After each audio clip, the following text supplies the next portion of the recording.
Dear friends, good evening and thank you for joining us again this week as we continue with our lectures in our first chamber series. We have been working with elemental magic for a while, and as you know, this is a long seminar that is made up of around 15 or 17 distinct lectures. So today, we're going to continue working with elementals, and our focus is going to be exclusively on the work with the aloe. We did share some of this work with you in our previous lecture as we were speaking about myrrh when we spoke about cinnamon, but nevertheless, the aloe is such a powerful elemental that we are dedicating for you a wholehearted lecture. So please feel free to take as many notes as necessary. And if at some point you feel that you have some questions, by all means route them in our direction to the email address icq.arizona@gmail.com, and we will gladly get back to you. So without further ado, let's start talking about how is it that we work with the elemental of the aloe. And as you know very well by now, we always start by relaxing the physical vehicle. And the reason behind this may not necessarily be obvious, but let's keep in perspective that for as long as we are tense, it becomes very difficult for us to listen. And you would recall that from our lecture in learning how to listen back in our pre-chamber days. So we want to start with relaxation, and we want to start with an invocation. You know very well that we can do the practice of the projection of the palpitations of the heart, which is a very, very effective practice. We can also do the practice of the gnomes. Whichever one you choose to do, the important thing is that we go into this work consciously, not seeking anything to happen mechanically. So we start with a relaxation of the body. And once we have relaxed the body, we will invoke our real being.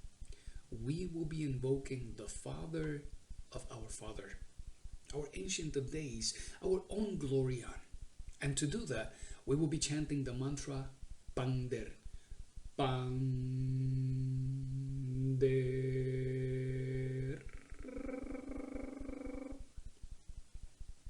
We will start verbalizing the mantra at first, and then we will continue chanting it with the silent word. Some people come around and they ask, well, how many times do I have to chant the mantra? Well, this is as many times as you deem appropriate. 7 times is certainly a great amount of times. 21 times, it's 3 times 7. That is also a perfectly acceptable amount of times. What is important is that we invoke the Father of our Father. And the moment, and you will know when this moment is, that you are ready then to begin the work. Then we're going to ask permission through the Father of our Father to the Guru Deva that governs all of creation. We will say, Father of mine, God of mine, you who are my real being, we beg of you with our soul and heart that you present yourself to the heart temple of the elemental Sphinx in Egypt. You would then cross your hands on your chest, the right one over the left, and you will bow to the right and say Jakin, and you will bow to the left and say Boaz. As you know, at the very threshold of every temple, there are 2 columns, a white one and a black one, Jakin and Boaz. And these are the words of passage that will allow you access into the temple. As we do those salutations, we will say, take the 7 sacred steps towards the inside of the temple and kneel before the feet of our divine advocate of all nature. As we do this practice will take place making use of our willpower and bringing it together in harmony with our objective imagination. We will continue by saying, Divine Guru, Powerful Master, we are here before you asking for your authorization to work with the elementals of the aloe. Once we have done this, we will trace the circle. Now this is a circle that can be traced with the fingers of our hand on the floor. If you happen to be in the grass, if you happen to be out in a field, it is perfectly fine if you don't have a little stick, just to use your foot and trace that circle. What is important is that we trace a circle large enough so that it can contain us both, the practitioner and the plant. As we are tracing the circle, we will chant the mantras Helium, Melium, Tetragrammaton. Some students have asked, what is the purpose of this circle? What does the circle do? Does the circle protect me? Well, the answer is yes. This circle is so subtle and at the same time so powerful that it is likely that when you are doing the work, as you bring your willpower and objective imagination into use, someone may walk close by and not even realize that you are there. This magical circle is also very useful because it helps eliminate, attenuate, minimize all of these other mental vibrations that exist within this ocean of the mind in which we are trapped here. So it allows you to remain better focused, less distracted. Once we have traced the circle, as we have chanted the mantra, we bless the plant. And we do that by tracing the sign of the cross and saying, in the name of the Father, the Son, and the Holy Spirit. And at that point, we will trace a circle around the plant, just drawing the circle in the air from left to right, starting at the top, towards the left, down at the bottom, up into the right, and saying by the almighty and powerful Tetragrammaton. Now, as we work with the plant, with this particular plant and its elementals, we have to keep in mind that the aloe is very peculiar because it catches the ultra-sensible solar light. It crystallizes that crystic substance within itself. So the aloe, it can irradiate your home with this crystic power, and it can fill us with love and luck. Now let's clarify this for a second. It will fill us with love. That does not mean that you will walk out of your house and that you will be the beacon of love for everyone in your community. Certainly not. It makes available to you all of this power of love. But we have to be conscious in its usage. We have to be able to exercise self-observation. We need to be able to observe ourselves and make sure that as we are interacting with our own selves, of course, and with others around us, whether they are our children or our husband or our neighbors or the people at work, that we are in constant compassion, love, kindness. Because when we do our part, then this Christic force of love flows freely. So let's keep that in mind. It will also fill us with luck. That does not mean that you will be out there and that you can buy a lottery ticket and that you're going to win the $150 million prize. Certainly not going to happen. But when it says that it fills you with luck, let's not lose the perspective that the lives that we're living, these are lives that are based on the cosmic law of recurrence. And it is possible that if that day you're out there and as you're going to the supermarket, all of a sudden you get into a little fender bender, we cannot afford to get all bent out. We cannot afford to lose our composure. to become aggressive, to start. We cannot do that because, number one, that is an indication that we have not been maintaining the remembrance of self. Second of all, if we happen to trip and fall, we get our knee scratched. If we get into a little fender bender, if we get into perhaps a heated argument with someone, and those are the only consequences, let's keep in perspective that we have been very lucky, because we do not know if, based on the law of recurrence, we were supposed to suffer tragically in a car accident. And to satisfy that law of recurrence, well, what we get is just a little fender bender. Certainly way better than the alternative. That if we get in a heated argument with someone, if that is the ultimate consequence, that is phenomenal as well. Because based on the law of recurrence, it is likely that in a previous existence we went into a fist fight, or that there was bloodshed. You see? So let's not misconstrue the idea of being filled with love and luck, because these things manifest themselves in grades within grades, and the law will never give us anything more than exactly what we deserve. So knowing this, and knowing about the power of the aloe, what we will do is that we will call the elemental advocate. Now that we have traced that circle, now that we have chanted the mantras, now that we have asked our real being to walk into the temple, we can say, Father of mine, God of mine, you who are my real being, we beg of you with our soul and heart that you invoke our elemental advocate.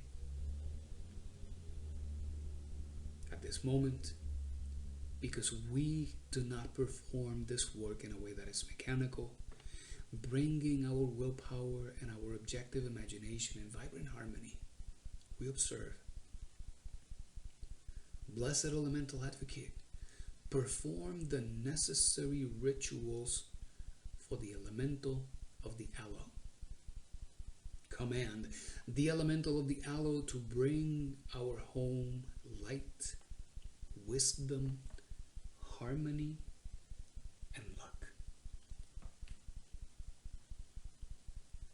When we're asking about bringing light into the home, we must be very watchful, because it is likely that as we ask the elemental to work and we go into our exercises of retrospection, as we go into our recurrent daily practice of meditation, that we may start benefiting from that condition of spontaneity. And in the light of light, as we close our eyes and we invoke our innermost, we need to be very watchful of all those images that are presented within the screen of the mind, because we cannot afford to be fanatical. But as we observe, as we invoke, our innermost will manifest itself, because his role and the execution of his work then also becomes facilitated by the elemental of the aloe. So if you're asking about some direction on a problem, if you're asking for clarification and all of a sudden you receive that image, not words, not bullets, not PowerPoint presentations in the mind, not some sort of coffee conversation with someone, as you get those images, don't reject them. Just because they don't look like something that you like, don't reject them. Observe them. We need to learn to extract those symbols when it comes to wisdom. Arcanum 65 of the Tarot, which is the Arcanum of Learning. It says,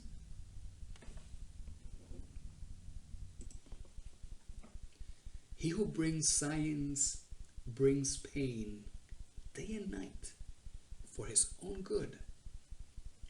So as this elemental brings wisdom into our home, let's keep in mind that for us to understand the real relationships of the phenomena of nature, of all of those transactions that exist between causes and effects, we may find ourselves deep in the psychological gymnasium. So if we're asking for wisdom, let's not be fanatical and think that we will go to bed at night and in the morning we are going to be a beacon of wisdom for humanity, because likely it is not going to work like that. But it is very likely that you will go through some difficult circumstances. On the positive, and the even more positive, let's not lose the perspective that our innermost will not give us more than what we can handle. And then we can extract the wisdom. And that wisdom will not only come from the psychological gymnasium, it will also come from our experiences in the dream state. All of those oniric experiences will become very rich in symbols. So let's practice our retrospection. So as you see, we ask the elemental advocate, command the elemental of the aloe to bring our home light, wisdom, harmony, and luck. And at that moment, we can baptize the aloe. You can sprinkle the aloe with water.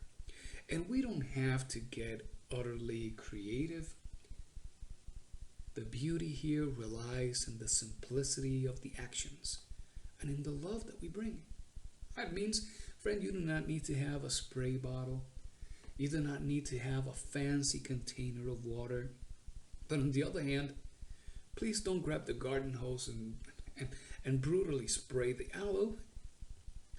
We bring our container, and as we bring it into the circle, we sprinkle the aloe with water. We can dip our hands in that water, and we can sprinkle the aloe, and we in gratitude and gratefulness with utmost satisfaction, we say, we baptize you in the name of the Father, the Son, and the Holy Spirit by the Almighty Tetragrammaton. And this becomes a moment of great joy and happiness for this particular elemental. So as we have done this, we can then cross our hands on our chest. And again, maintaining that harmony between our willpower and our objective imagination, we recite the following prayer. And we say, I believe in the Son, the cosmic Christ, the powerful astral mediation that binds our physical personality with the supreme immanence of the Solar Father. Again, I believe in the Son, the cosmic Christ, the powerful astral mediation that binds our physical personality with the supreme emanation and supreme immanence of the Solar Father. And every day we bless the elemental, and every day we utter this prayer. Every time that we walk next to the plant.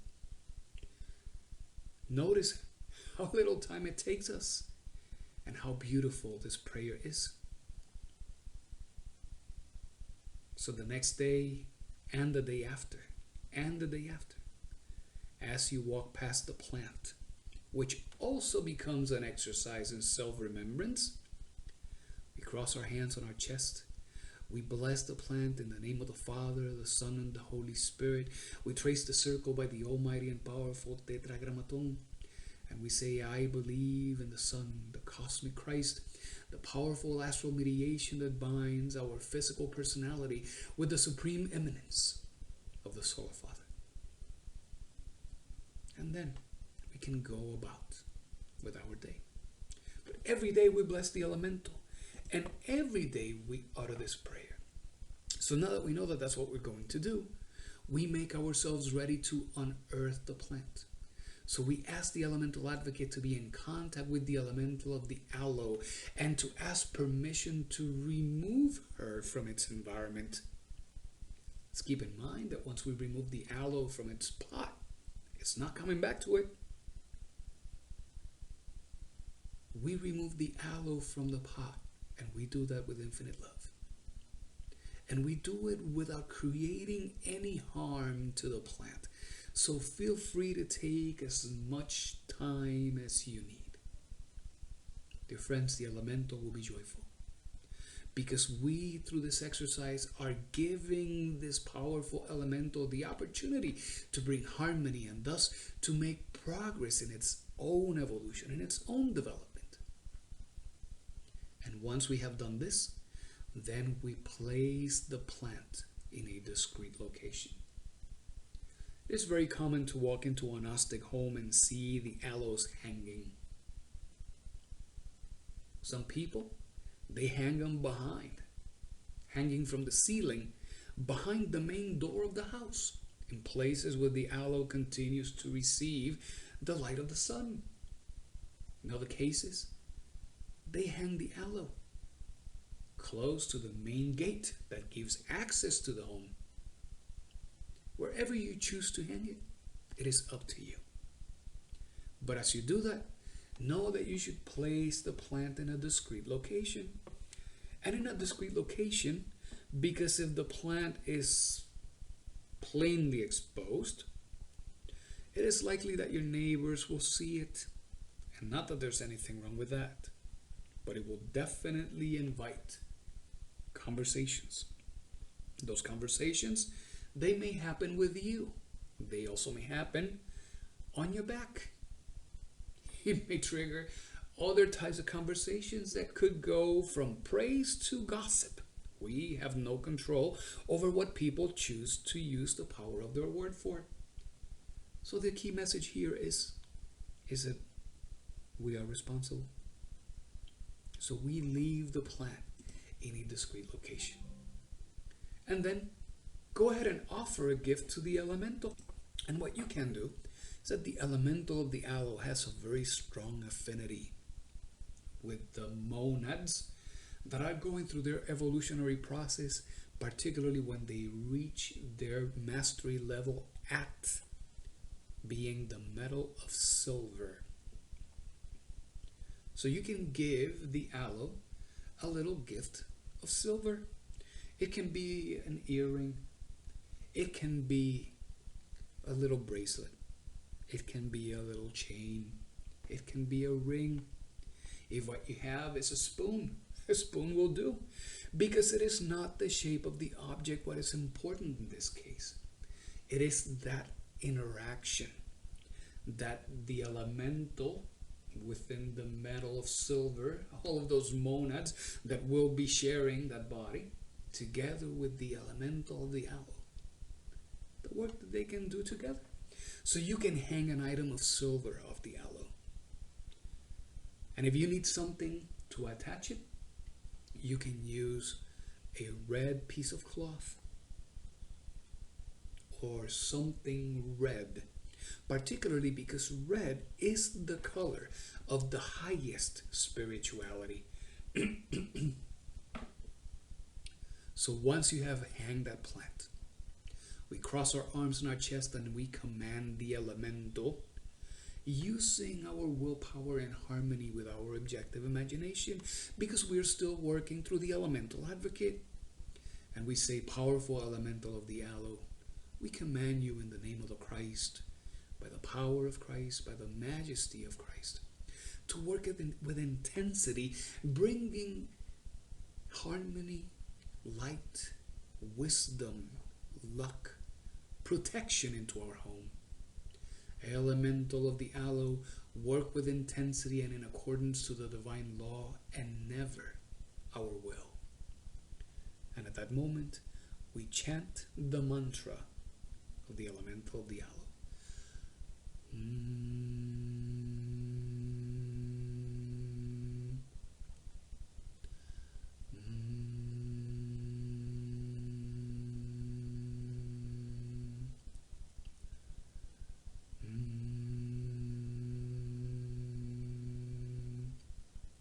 It is perfectly acceptable to do it 3 times. Because the number 3 is the number that exists behind every creation. And once we're ready, and we are about to complete the exercise, we say with our hands crossed on our chest, may all things materialize in accordance to the divine law, the universal charity, never our will. And we give infinite thanks to our elemental advocate. We give infinite thanks to our divine Mother Nature for allowing us to work with our elemental advocate. And we give infinite thanks to our Father who is in secret for leading us, guiding us, for keeping that fire of longing alive in our consciousness and maintaining us in the active work.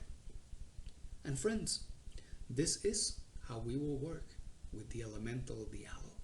We are certainly very, very grateful to all these sources out of which we were able to source some images to make this presentation and put it together for you. And we got the material from Samael's works, particularly his book, The Igneous Rose, and his book, Aztec Christic Magic. So dear friends, this has been the lecture, Working with the Elemental of the Aloe. Thank you so much for joining us this evening, and may all beings be happy.